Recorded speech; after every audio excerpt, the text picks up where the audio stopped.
dar esa definición. Nosotros hablamos de un conjunto cualesquiera no vacío de objetos. En ese conjunto están definidas dos reglas, una regla de adición y una regla de multiplicación por escalar. Para esas dos reglas, la de adición y la de multiplicación por escalar, deben cumplirse 10 axiomas. Si se cumplen esos 10 axiomas, automáticamente ese conjunto pasa a definirse que es un espacio vectorial. Y todos los objetos dentro de ese conjunto pasan a denominarse vector. Entonces yo puedo tener, repito, un conjunto cualquiera, dos reglas, una de adición y otra de multiplicación por escalar. Si con esas dos reglas se cumplen estos 10 axiomas, automáticamente estamos en presencia de un espacio vectorial. Los 10 axiomas que nosotros estamos hablando también son axiomas que los hemos visto bastante como propiedades de muchos de los elementos que hemos estudiado anteriormente. Por ejemplo, nosotros decimos que la regla de suma debe ser cerrada. ¿Qué significa? Que si yo tomo dos objetos de ese conjunto y les aplico la regla de suma, el objeto resultante tiene que pertenecer al conjunto. Luego esa regla debe ser conmutativa, debe ser asociativa, debe dar la opción de que exista el llamado vector cero, de tal forma que esto se cumple. Y hay que tener mucho cuidado con esa definición de vector cero. Y debe darse la opción de que existe el inverso negativo o también negativo, de tal forma que esto se cumple. Entonces, con esas observaciones de las reglas de suma, nosotros podemos fácilmente verificar cada uno de estos axiomas. La multiplicación por escalar es lo mismo, que si yo multiplico un escalar por un objeto, el resultado va a ser otro objeto dentro de ese conjunto. Y además debe cumplir estas 4 propiedades más. Pues todas estas propiedades las hemos estudiado cuando estudiábamos matrices, cuando estudiábamos vectores, y son propiedades que ya hemos visto varias veces. Vamos a ver ahora, dentro de ese concepto, en forma general, lo que es un espacio vectorial, y vamos a sintetizarlo en un gráfico que nos muestra perfectamente de qué estamos hablando. Fíjense, yo tengo acá dentro de este círculo objetos con una regla de suma y una regla de multiplicación por escalar, con esas dos reglas definidas. Si con esas dos reglas definidas se cumplen 10 axiomas, 5 referentes a la regla de suma y 5 referentes a la regla de multiplicación por escalar, automáticamente ese conjunto pasa a denominarse espacio vectorial. Yo puedo tener cualquier tipo de objetos, cualquier par de reglas para la suma y para la multiplicación, son reglas arbitrarias que nosotros podemos definir y crear. ¿Qué debo hacer para analizar si un conjunto de objetos con dos reglas definidas es un espacio vectorial? Debo hacer esto. Para determinar si un conjunto es un espacio vectorial, se deben verificar los 10 axiomas, 5 referentes a la regla de suma y 5 referentes a la regla de multiplicación por escalar. Basta que uno de los axiomas no se cumpla para afirmar que el conjunto no es un espacio vectorial con relación a esas reglas definidas. Y nosotros, si tenemos y entendemos esta definición, vamos a ver ahora que existen varios ejemplos que podemos decir que ya los conocemos como espacios vectoriales. El primer ejemplo, si nosotros hablamos de los vectores que pertenecen a Rn, hemos visto en la primera parte de esta unidad las operaciones ordinarias o estándar para vectores en Rn, la suma y la multiplicación por escalar. Y hemos visto que para estas operaciones estándar, o también llamadas ordinarias, se cumplen todos estos axiomas. Todos esos axiomas los hemos estudiado como propiedades de la suma y de la multiplicación por escalar para vectores en Rn. En otras palabras, como propiedades de las operaciones con vectores en Rn. Entonces no hay ninguna duda que si nosotros bajo ese concepto, bajo esas operaciones ordinarias, estamos considerando este objeto o ese conjunto, que son los vectores en Rn, automáticamente ese conjunto es un espacio vectorial porque cumple los 10 axiomas. Y de esa manera nosotros tenemos que los vectores en R2, en R3, en R4, en R5, son en particular otros espacios vectoriales que provienen de este, que es el espacio vectorial general. Pero cualquiera, los vectores en R2, en R3, en R4, en R5, cumplen con estos 10 axiomas con las reglas ordinarias que conocemos y hemos visto anteriormente. Ahí tenemos un ejemplo, no uno, infinitos ejemplos para un espacio vectorial. Tenemos un segundo ejemplo que también hemos estudiado. Hemos visto en la primera unidad el estudio de matrices. Y si yo tengo matrices de orden n por n, hemos visto que existen sus reglas de suma y de multiplicación por escalar, que también podemos decir las reglas de suma y de multiplicación por escalar ordinarias. hemos aprendido a sumar y multiplicar un escalar por una matriz, donde en la primera unidad. Y hemos visto en esa unidad como propiedades todos estos axiomas. Entonces, ¿qué puedo decir? Que ese conjunto de matrices de orden n por n, con las reglas de suma y de multiplicación por escalar ordinarias definidas en la primera unidad, ese conjunto cumple también con los axiomas que definen un espacio vectorial. Entonces, cualquier conjunto de matrices, las de 2 por 2, la de 2 por 3, la de 4 por 5, cualquier conjunto de matrices es un espacio vectorial. Y finalmente, como ejemplos con los generales que estamos viendo, el conjunto de polinomios en X de grado menor o igual que n. Podríamos tener de grado menor o igual que 2, de grado menor o igual que 3, en general, de grado menor o igual que n. Sabemos cuáles son las reglas ordinarias para sumar y para multiplicar polinomios. Y con esas reglas se cumplen también los 10 acciones. Por lo tanto, este conjunto es también un espacio vectorial. Vamos ahora a ver un ejercicio y vamos a tomar justamente lo que decíamos acá. Voy a tomar un conjunto, en este caso de vectores en R2, y voy a definir dos reglas nuevas, ya no las ordinarias. Y quiero analizar si ese conjunto con esas nuevas reglas es o no un espacio vectorial. Y ahí lo tenemos el ejercicio que está más abajo, que dice justamente como ejercicio. Determinar si el conjunto de vectores en R2 con las operaciones de suma y de multiplicación por escalar definidas por, y aquí me da una definición. Me dicen que para sumar vectores en R2, ¿qué debo hacer? Aquí están las componentes. La primera componente por la primera, y la segunda componente va a ser la segunda por la segunda. Entonces, para obtener las componentes del vector suma, debo aplicar esta regla. ¿Tiene algo que ver esta regla con la ordinaria? No, es una regla completamente arbitraria. Y esa regla es la que me permite sumar vectores en R2, una nueva regla.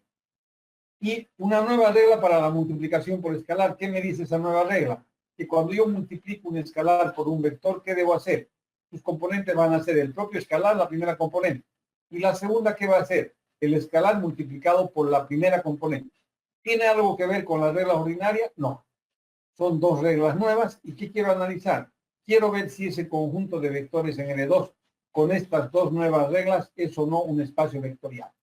O sea, quiero ver si el conjunto de vectores en R2 con dos reglas nuevas es o no un espacio vectorial. ¿Qué debo hacer? Debo hacer esto. Debo verificar los axiomas y verificar si se cumplen todos y cada uno de ellos. Basta que uno de ellos no se cumpla, automáticamente no sería un espacio vectorial. Solo como aclaración, y acá me gustaría que tomen en cuenta lo siguiente. Si yo tuviera, por ejemplo, este vector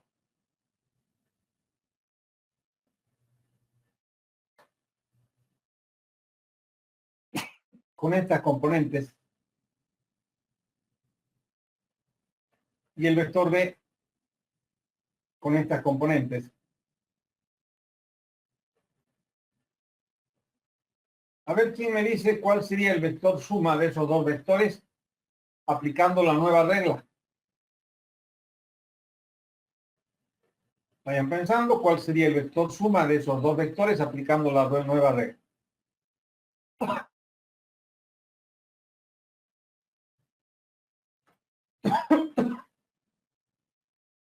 ¿Cuál sería la primera componente? Menos 27. ¿Pero? Menos 27. ¿De dónde saca ese menos 27? ¿Es 4 ese de abajo o es menos 9? ¿Qué? Menos 4. Entonces menos 12. Ya voy a cambiar eso para que quede bien. Ya, menos 4. Entonces, ¿qué tenemos? 3 por 4, 12, menos 12, la primera componente. ¿Y la segunda componente? Menos 10.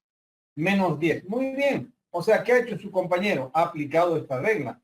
Y esta regla me dice que para encontrar el vector suma debo multiplicar la primera componente por la primera componente y multiplicar las segundas componentes. 3 por 4, 12 negativo, 2 por 5, 10, 10 negativo. Entonces el vector suma es de 10. Perfecto. Vean que no tiene nada que ver con las reglas ordinarias. Es una regla de suma completamente arbitraria. ¿Y cuánto me daría si yo multiplico, por ejemplo, 6 multiplicado por U con esa nueva regla? ¿Cuánto me darían las componentes de ese vector?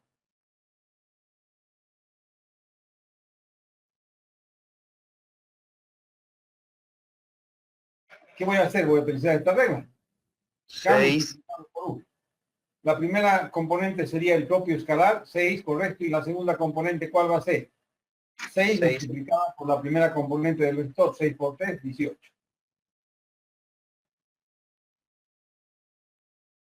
Ahí tenemos, solamente para que ustedes vean, la utilización de estas nuevas reglas, ¿qué me daría si yo trabajo con esas nuevas reglas con dos vectores o la multiplicación por un escalar? Eso es lo que estamos diciendo. Ingeniero, Quiero una ver, pregunta. ¿sí? ¿Ese 3 de dónde salió? Ese 6 por 3, digamos. ¿De dónde salió? ¿Cuál? Hizo el primero de 6, está bien, ¿no? Y después dijo que es 18. Ese 6 por 3, dijo. Ese 3 de dónde salió. Dice, cuando yo multiplico un escalar por un vector, coloco acá el escalar. El escalar es 6, coloco 6. Y la segunda componente es el escalar multiplicado por U sub 1. ¿Qué es U sub 1? La primera componente. ¿Dónde está la primera componente de U? 3. Ya. ¿Ya? Entonces estamos viendo que es simplemente aplicar la definición. De esa manera nosotros encontramos la suma de dos vectores o la multiplicación por escalar. Eso quería para que ustedes que quede bien claro. Vamos ahora a ver y justamente vamos a analizar y vamos a ver si ese conjunto de vectores en L2 con estas dos nuevas reglas es o no un espacio vectorial. ¿Y qué debo analizar? Acabamos de decir acá, y eso vamos a recordar simplemente, debo verificar uno por uno los 10 axiomas. Entonces comenzamos con el primero. Dice en el primer axioma, si U y B son dos objetos de B, entonces U más B tiene que pertenecer a B. Fíjense, yo tengo U y B, son dos vectores que pertenecen a L2. Y el vector suma a quién pertenece, también a L2, por definición. U más B me da un vector con dos componentes. Por lo tanto, ese vector también pertenece a L2.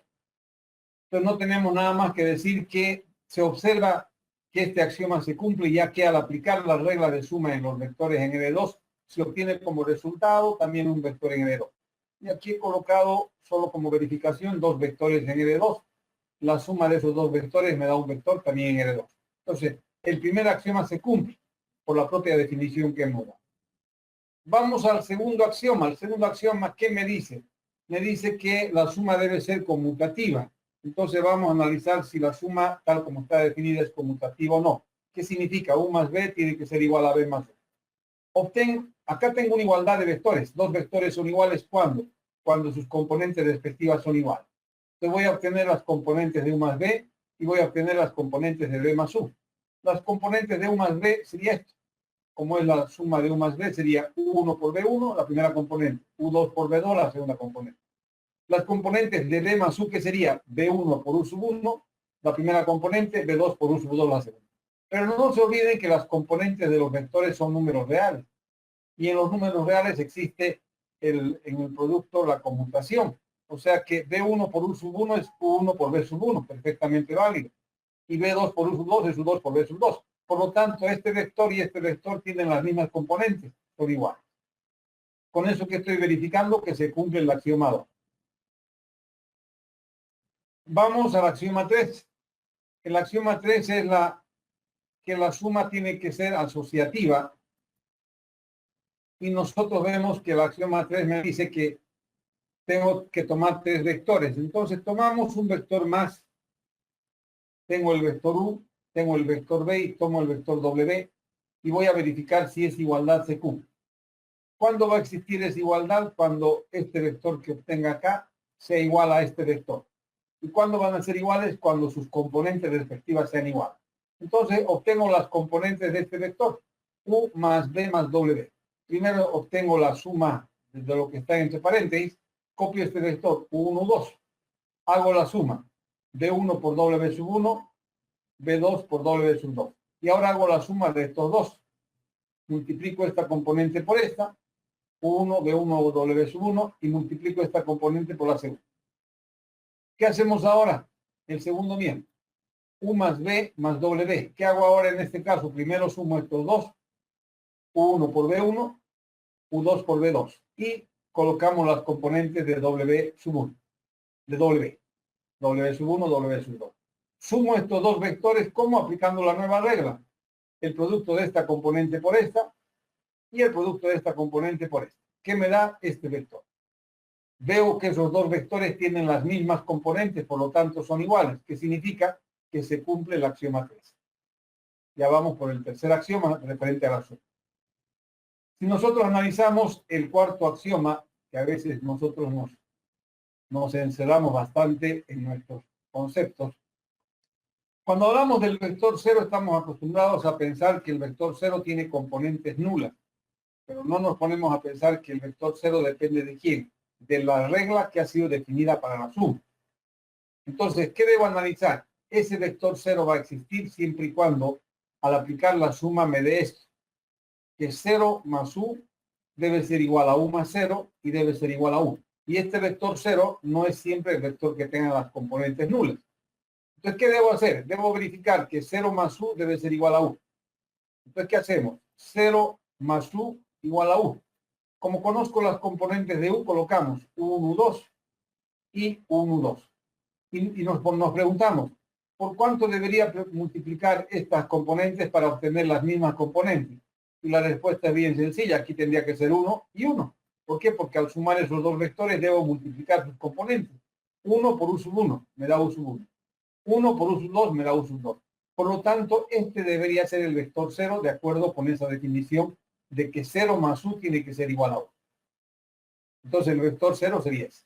Pero verifiquemos si cumple o no la segunda parte, que u más 0 tiene que ser igual a u. Tenemos las componentes del vector, ya sabemos y hemos dicho que el vector 0 va a ser este, y hacemos la u sub 1 por 1 me va a dar u sub 1, u sub 2 por 1, u sub 2, por lo tanto está verificado que ese es el vector 0. Entonces, ¿qué puedo decir? Que para esa regla de suma, el vector 0 es este. Existe, sí, y es este. Entonces ya tenemos la existencia del vector 0. Con este vector se cumple esta propiedad. Se cumple ese axioma. Vamos al siguiente axioma que tiene que ver mucho con el axioma 4. Porque nos dice en el axioma 5 que si yo tengo un vector u, debe existir un vector menos u. De tal forma que al sumar esos dos vectores me dé el vector 0. Ese vector menos u le llamamos el negativo o el inverso aditivo de u. Entonces, ¿nosotros qué tenemos? Que verificar esto. U más su inverso aditivo, que no sé si existe, debe ser igual al inverso aditivo más u, y esto debe ser igual a 0. ¿Qué conozco de esa ecuación? Vamos a trabajar con estos dos igualado con este.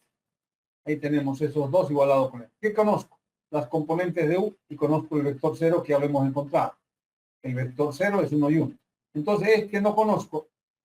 ¿Qué coloco? Estas componentes multiplicadas por estas en forma respectiva deberían darme 1. ¿Y qué tenemos? U sub 1 por 1 sobre u sub 1 me da 1. U sub 2 por 1 sobre u sub 2 me da 1. Entonces, este vector que acabo de colocar aquí es el vector menos u. ¿Por qué? Porque sumado con el vector u me da el vector 0. Y debe ocurrir lo mismo que si yo sumo este vector con el vector u, sumado me va a dar el vector 0. Y efectivamente se cumple. Por lo tanto, el inverso aditivo, llamado negativo simplemente, de cualquier vector es este. Y estamos viendo que cumple el cuarto y el quinto axioma. En total cumple los 5 axiomas referentes a la suma. Entonces ya tenemos nosotros y podemos ir diciendo que este ejercicio o este ejemplo de vectores en L2 con relación a estas operaciones o a estas reglas, para la suma cumple los 5 axiomas. ¿Qué nos falta verificar? Los 5 axiomas de la multiplicación por escalar. Ya sabemos cómo es la multiplicación por escalar, está definida acá, y vamos a ver si se cumplen o no los 5 axiomas. Entonces pasamos a verificar los axiomas de la multiplicación por escalar. El primero cumple. ¿Por qué? Porque si yo tengo un vector que pertenece a L2 y lo multiplico por un escalar, de acuerdo a la definición me da esto. La primera componente es el propio escalar y la segunda va a ser el escalar multiplicada por la primera componente. ¿Pero qué me da? Un vector de L2. Entonces, si yo tengo un vector de L2 y lo multiplico por un escalar, obtengo como resultado un vector también de L2. Por lo tanto, el axioma 1 cumple, el axioma 6 o el primero con relación a la multiplicación por escalar Q. La multiplicación, la nueva regla, es cerrada con relación al conjunto. Vamos al axioma 7. El axioma 7, nosotros vemos que nos dice que K multiplicado por U más B tiene que ser igual a K por U más K por B. O sea, tengo la igualdad de vectores. Debo encontrar las componentes de este vector y ver si son o no igual a las componentes de este vector. En el primer caso que tengo K multiplicado por U más B. Obtengo el vector suma U más B. Y ese vector que nos va a dar U1 por B1, U2 por B2. He aplicado la regla de suma para esos vectores. Multiplico por K. ¿Qué me va a dar al multiplicar este vector de B2 por K? K, copiamos como está, y K por U sub 1, B sub 1. Ahí está. ¿Qué hago ahora en el segundo miembro? Primero obtengo K por U y después K por B. K por U va a ser igual a ¿qué? K y la segunda componente K por U sub 1. Y K por B, ¿qué va a ser? K y la segunda componente K por B sub 1. Sumo esos dos con la nueva regla y ¿qué va a ser? K por K, K al cuadrado. Y K sub 1 por KB sub 1 nos daría K al cuadrado U1B. Comparo las componentes de esos dos vectores que hemos obtenido, vemos que no son iguales, por lo tanto ese axioma no se cumple.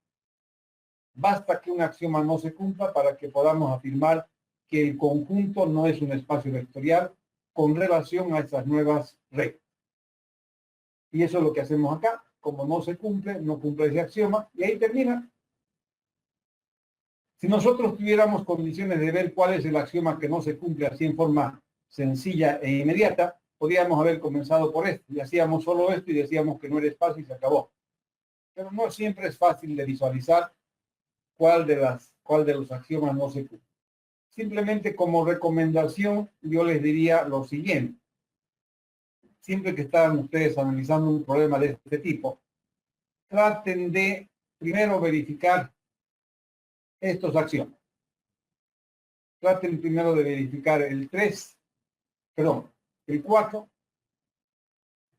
el 5 y el 7, que son los que más difícilmente se cumplen. Entonces, si yo verifico que esos 3 se cumplen, no digo que A es un espacio, pero por lo menos hay más chances de que sea un espacio vectorial. Entonces, siempre que yo quiero verificar si un conjunto bajo ciertas reglas es un espacio vectorial, comencemos por la verificación de esos axiomas. Si alguno de ellos no se cumple, ahí paramos y se acabó el problema. Tenemos ya definido entonces qué es un espacio vectorial. Hemos visto un ejercicio de qué debo hacer para analizar si un conjunto es un espacio vectorial frente a ciertas reglas. Y tenemos este teorema bastante fácil de interpretar que nos dice que si B es un espacio vectorial y U es un vector que pertenece a B y K es un escalar, entonces 0 por U es igual al vector 0, K por el vector 0 es igual al vector 0, menos 1 por U es igual a menos U, y K por U va a ser igual al vector 0, siempre y cuando K sea igual a 0 o U sea el vector 0. No tiene mucha relevancia, simplemente es bueno mencionar ese teorema. Y lo que nos resta es ver ahora subespacio, que ese es el tema que vamos a ver en la próxima clase. Y hoy día simplemente vamos a introducir a ver qué es un subespacio en forma sencilla y teórica. Y para esto volvemos a nuestra representación. Fíjense, yo tengo acá un espacio vectorial. B es un espacio vectorial frente a estas dos reglas. O sea, ya he verificado para ese espacio vectorial que cumple todos los axiomas. Dentro de ese espacio vectorial tengo este conjunto, W, que nosotros sabemos que si está dentro de B, W es un subconjunto de B. Y eso es lo que escribo acá. W es un subconjunto de B. La pregunta es, ¿será que un subconjunto de un espacio vectorial es también un espacio vectorial? Y si lo es, ¿cuándo ocurre eso? ¿Qué debo hacer para verificar si ese subconjunto es o no un espacio vectorial? Y la primera cosa que nosotros podríamos pensar es, bueno, tengo que aplicar la definición. Y para ese conjunto, con estas reglas, aplicaríamos la verificación de los 10 axiomas. Solo que sería demasiado largo, sabiendo que este conjunto es un subconjunto de un espacio vectorial. Y eso no es cualquier cosa. Estamos dentro de un espacio vectorial. Entonces, cuando eso ocurre, cuando yo tengo un subconjunto dentro de un espacio vectorial, existe un método sencillo, un criterio de subespacio para identificar si W es un espacio vectorial y no tener que hacer la definición completa verificando los 10 axiomas. Y en ese caso, lo que vamos a utilizar nosotros es justamente lo que se llama la identificación, o el teorema número 2, que lo que llamamos nosotros en forma general criterio de subespacio. Entonces aquí está la definición que deberíamos aplicar los 10 axiomas, pero existe una forma rápida que es justamente aplicar el teorema número 2. Y van a ver que con el teorema número 2 solo debo verificar dos condiciones. Vamos a ver cómo, por qué. En la próxima clase vamos a ver esto que son subespacios. Si no hay dudas, no hay preguntas, como les dije al comienzo, lamentablemente tengo que ir en este momento al banco. De todas maneras, ese era el tema que queríamos ver. Si tienen dudas o preguntas, por favor, háganlas sin ningún problema.